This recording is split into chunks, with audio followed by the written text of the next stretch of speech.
Bueno, ya se dijo mucho, pero claramente estamos ante la presencia de un proyecto de ley que eventualmente, si el concierto de la política de los bloques mayoritarios hubiera hecho un diagnóstico jurídico como responsabilidad propia de uno de los poderes del Estado, es que claramente hubieran advertido que debía ser un proyecto de declaración, mas nunca pueden hacer un proyecto de ley que intente reglar o reglamentar el derecho constitucional previsto en el artículo 14 bis, que le da la competencia exclusiva y excluyente al Congreso de la Nación por el artículo 75, inciso 12 de la Constitución Nacional, y los tratados internacionales con rango constitucional. No podemos, legisladora Tinti, no hacer un diagnóstico de las jerarquías constitucionales y ponerlas en armonía. Es una obligación no solamente del que tiene conocimiento del derecho. No se puede en ningún recinto parlamentario sancionar leyes que nacen nulas. No se puede. Incurrimos en una gran irresponsabilidad no solamente política, sino jurídica. Le estamos tirando al Poder Judicial la responsabilidad de interpretar un galimatías jurídico que interpreta dar solución o dar respuesta a las incompetencias de los gobiernos. Esa es la realidad. Intentan modificar el acuerdo federal que tiene que ver con la preexistencia de las provincias y de los municipios frente a la construcción de un gobierno republicano y federal. No es posible que hagan una interpretación de que en la reglamentación del derecho a huelga existen facultades concurrentes. No son facultades concurrentes. Lean el fallo del año pasado de la Corte Suprema de Justicia de la Nación, el fallo Orellano contra Estado argentino. Léanlo porque al miembro informante no lo escuché decir que está reñido con ese fallo, con ese temperamento del Ministerio Máximo de Justicia de la República Argentina. ¿Cómo puede ser que a partir de un conflicto, como tuvo muchísimos conflictos la provincia de Córdoba, intenten generar un dispositivo para arreglar los futuros conflictos? Porque evidentemente la lectura política de contexto histórico hace que ustedes mismos prevean que vamos a vivir en una sociedad conflictiva, porque vienen avasallándose los derechos. Y no solamente los derechos de los trabajadores formales, porque acá parecería ser que estuviéramos discutiendo derechos de los trabajadores formales, también de los trabajadores desocupados, cuando vayan a pedir por comida, cuando vayan a pedir por trabajo, cuando vayan a pedir por abrigo, porque hay un invierno tremendo. Hace mucho que no veo que un bloque vote contra los intereses de sus propios votantes y a quien ustedes representan. Y ustedes saben muy bien de lo que les hablo. Están votando en contra de los intereses de quienes ustedes representan. Porque al hablar de los derechos de los trabajadores, es que nosotros vimos que hay una historia. No solamente hablar sobre un conflicto particular, sino hablemos sobre todos los conflictos de las huelgas históricas de la República Argentina. Y no solamente la huelga, porque esto no restringe solamente el derecho a huelga, restringe el derecho a la protesta social. Y el derecho a la protesta social no solamente lo llevan adelante las centrales de trabajadores o gremios en particular. El artículo 1, en donde establecen garantías mínimas, es un artículo que se excede en la competencia de un gobierno provincial. Y, señor presidente, lo que llama la atención es por qué no echaron mano a la comisión independiente que determine el artículo 24 de la Ley Nacional 25.877. ¿Por qué no echaron mano a eso? ¿Saben por qué? No podemos resolver con leyes inconstitucionales las incompetencias de los gobiernos. Si se les fue de las manos el conflicto, no es posible que echemos manos a leyes desprestigiando una legislatura, sancionando una ley que va a dar vergüenza al pueblo cordobés porque generan una expectativa frustrada en la gente. ¿O ustedes qué se creen? ¿Que el Poder Judicial de Córdoba, después de la cantidad de jurisprudencia que existe, va a permitir que una jurisdicción del país se arrogue reglar un derecho a huelga que ni siquiera la dictadura del 57, derogando la Constitución de 1949 del general Juan Domingo Perón, se animó a tocar el artículo 14 bis? Pero ¿cómo es posible? Y leo el diario y veo que dicen que debe quedar claro que como peronistas tenemos absoluta responsabilidad para sostener el derecho a huelga. Señor presidente, no estamos hablando de que aquí se va a cercenar definitivamente un derecho constitucional. Estamos hablando aquí de que nosotros no nos podemos arrogar una jurisdicción que no nos corresponde. Va a generar un precedente a nivel nacional en donde cada provincia, cada municipio va a querer reglar sobre las leyes de fondo. Y esto es un argumento jurídico de peso. Esto no es una cuestión política que intenten diseñar solamente para dar una respuesta a una sociedad angustiada. Y esa sociedad tan angustiada y la situación de excesos que vivimos fue por incompetencia de los gobiernos. Y no es posible que vengan a traer aquí leyes que tienen que resolver antes el Congreso de la Nación, si es que quieren modificar el artículo 24.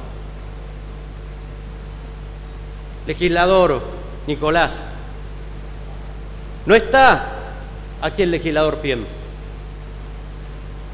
pero me voy a arrogar con la responsabilidad que eso implica el derecho a hacer mío las palabras del legislador Piem, cuando dice: una vez más el gobierno provincial pretende mostrarse como garante de la paz social, enviando a la legislatura un proyecto que intenta reglamentar el derecho constitucional de huelga. Repite lo que ya intentó sin éxito en el 2014, también entonces como secuela de un conflicto de transporte urbano de pasajeros de la ciudad de Córdoba. Esta evidente maniobra de aprovechamiento político tardío vuelve a incurrir en los mismos vicios que el proyecto fallido del 2014. No lo digo yo, lo dice el legislador Piem. 1.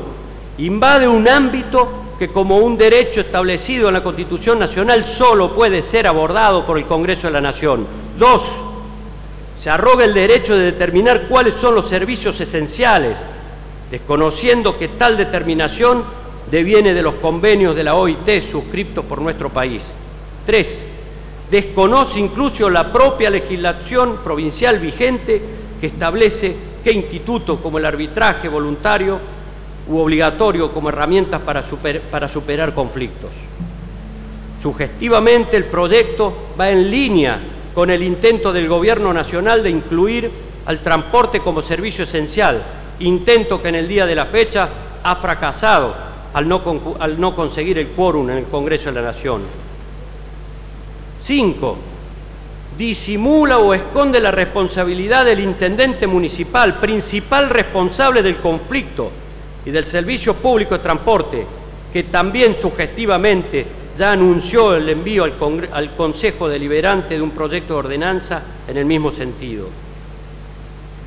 Y cierra: al igual que en el 2014, la CGT regional repudia este proyecto y se movilizará en contra del mismo, instruyendo a sus legisladores de tracción gremial para que no participen en la sesión en la que se trate el proyecto y dejen constancia por escrito de su posición de rechazo. Y advierte que, aunque el proyecto se apruebe, de ninguna forma logrará que los trabajadores dejen de ejercer en plenitud el derecho constitucional de huelga. Córdoba, 13 de junio del 2017, José Pien, secretario general de la CGT. Asimismo, la otra CGT, Rodríguez Peña, también ha manifestado lo propio y en igual sentido, como un montón de trabajadores. Yo quiero también agregar que no solamente este proyecto va a limitar los derechos de los trabajadores, sino que también va a limitar el derecho de organizaciones civiles, el derecho a organizaciones de derechos humanos, el derecho que tiene la Codebona a seguir peleando por una ley de bosque que realmente contemple los estándares de la ley nacional. Están reviviendo el decreto 2184 de Carlos Saúl Menem en el peor momento de la historia del neoliberalismo argentino. Ese decreto es el que no lo pudo sacar por ley, lo terminó ampliando, y hasta los jardines de infantes terminaban siendo servicios esenciales. Nos estamos equivocando, y nos estamos equivocando porque existe un sistema jurídico y un Estado de Derecho. Nos estamos equivocando porque ya existen las leyes para quienes las vulneren, y existe un sistema jurídico para que persiga y sancione e investigue a quienes cometen infracciones contra las leyes preexistentes. ¿Qué se quiere inventar con esta nueva ley? Es una ley de contexto, es una ley oportunista, es una ley que se cae en 2 días. Aparte, con la gravedad de que intenta generar una reglamentación de la ley nacional. Lo tomé y tomé nota exactamente lo que dijo el miembro informante del bloque oficialista. Pero ¿con qué facultades esta legislatura puede reglamentar una ley? Creando una comisión igual que la que está en el orden nacional. ¿Qué es esto? Es parte también de ese cordobesismo que va a intentar llevar a las provincias. Pero si no hablaban que ustedes eran peronistas, republicanos, bueno, esto va en contra de la república, del concepto más esencial de república. Y ustedes le dicen a los trabajadores que están en fuera de la ley, pero diseñan una ley que va en contra de los tratados internacionales y de la Constitución de la Nación. Ustedes están fuera de la ley. Ustedes están fuera de la ley. Estudien la Constitución, estudien las leyes. Y si quieren resolver los problemas que tiene de conflictividad social, porque nunca he visto un gremio que reclame por recomposición salarial cuando tiene salarios dignos. Jamás he escuchado semejante torpeza. Entonces, aquí seguramente, cuando después se cierre el debate, nos dirán progresistas, la izquierda retrasada, nos dirán cualquier cosa. Pero ¿saben qué? Nosotros no nos olvidamos de los orígenes de donde venimos. Mi viejo con Norberto Centeno fueron uno de los corredactores de la Ley de Contrato de Trabajo. Han luchado años y dieron la vida por las conquistas de los trabajadores. Pero se ve que hay algunos de ustedes que se olvidaron de esas luchas históricas, que dio el peronismo, de esas luchas históricas que dio por lograr que esa ley siga vigente, de esas luchas históricas que dio el peronismo durante años y años, y ahora vienen con esta barbaridad que echa por tierra la memoria del negro Atilio López y la memoria de tantos otros compañeros peronistas que con dolor y con mucha tristeza hoy aparecen cuando muchos de ustedes, peronistas, vienen a votar una ley que va en contra de los intereses de las clases populares, que va en contra de los intereses de los sectores que lo único que tienen es poder manifestarse y hacerse escuchar, porque siempre, pero siempre termina siendo igual, terminan acusándonos que en definitiva ustedes que piensan en los sectores populares son de izquierda. Háganlo, y si defender los derechos de los trabajadores, si defender los derechos de la gente, si defender los derechos de una república y de una democracia es ser de izquierda, pues entonces soy de izquierda. Pero ustedes dejen de hablar de peronismo y bajen los cuadros del negro Atilio López, que los tienen repartidos por todos lados. Nada más, señor presidente.